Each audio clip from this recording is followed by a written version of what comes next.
Apa kabar anak-anakku? Tentunya kalian sehat-sehat kan? Semoga kalian tetap bersemangat dalam mengikuti pembelajaran daring bahasa Indonesia. Pertemuan kali ini kita masih melanjutkan tentang teks persuasi. Pertemuan kali ini yang kita bahas adalah tentang menyimpulkan teks persuasi.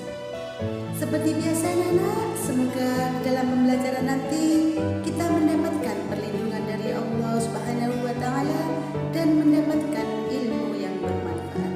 Berdoa mulai. Berdoa selesai. Anak-anakku yang soleh dan solihah, di dalam pembelajaran bahasa Indonesia kali ini kita membahas tentang menyimpulkan isi teks persuasif pelajaran bahasa Indonesia kelas 8 MTSN 2 Sidoarjo.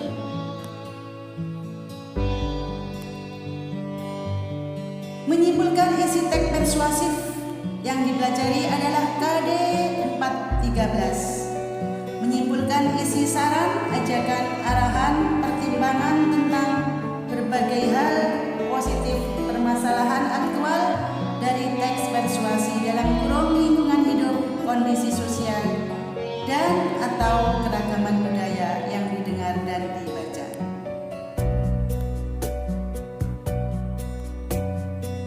Tujuan pembelajaran yaitu menyimpulkan informasi tentang isi yang terdapat dalam teks persuasi.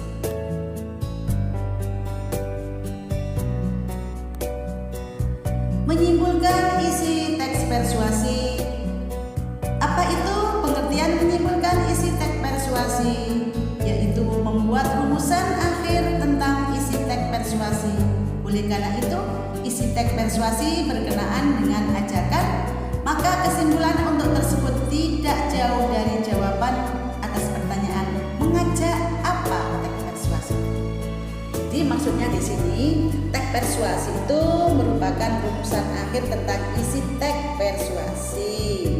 Oleh karena itu, teks persuasi berkenaan dengan ajakan, mengajak seseorang ya untuk tidak menjawab pertanyaan, mengajak marilah, contohnya seperti itu, marilah kita hadiri. Nah, itu termasuk di dalam kata-kata yang dipakai dalam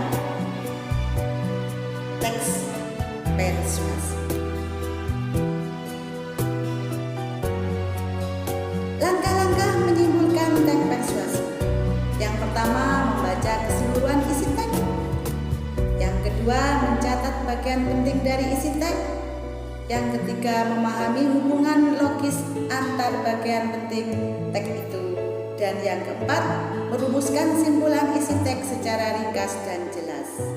Di sini maksudnya pertama kamu harus membaca teks itu secara keseluruhan supaya kamu bisa memahami isi semua dari teks itu. Yang kedua, mencatat bagian penting dari isi teks.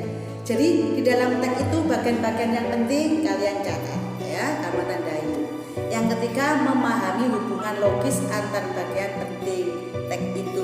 Jadi yang sudah kamu catat bagian-bagian penting kamu pahami ya. Kemudian yang keempat, merumuskan simpulan isi teks secara ringkas dan jelas.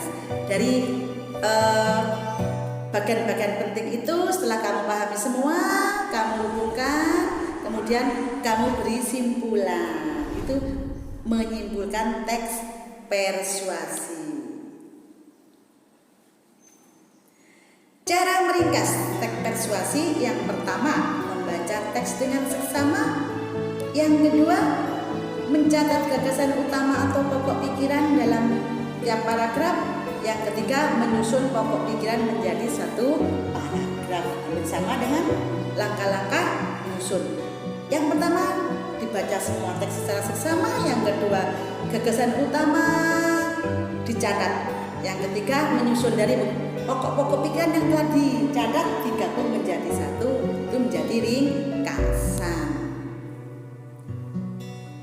Di sini ada contoh paragraf persuasi beserta simpulannya. Contohnya, menurut para ahli kesehatan, hal umum yang menyebabkan orang mengalami Gangguan pencernaan antara lain pola makan tidak teratur dan sering terlambat makan. Mereka pun kurang mengonsumsi sayur dan buah, juga kurang memperhatikan gizi makanan. Salah satu upaya menjaga saluran pencernaan agar tetap sehat, makanlah dengan pola makan sehat dan seimbang. Sekarang kesimpulan dari paragraf tersebut adalah berisi bujukan kepada pembaca untuk membiasakan pola makan yang sehat dan seimbang. Kita bisa membuat kesimpulan tentang cuplikan teks tersebut, yakni bahwa agar kita tidak mengalami gangguan pencernaan, kita harus makan dengan pola makan sehat dan seimbang. Demikian penjelasan tentang menyimpulkan teks persuasi. Mudah-mudahan kalian memahami dengan baik dan jelas. Semoga bermanfaat. Alhamdulillahirabbil alamin. Terima kasih. Assalamualaikum warahmatullahi wabarakatuh.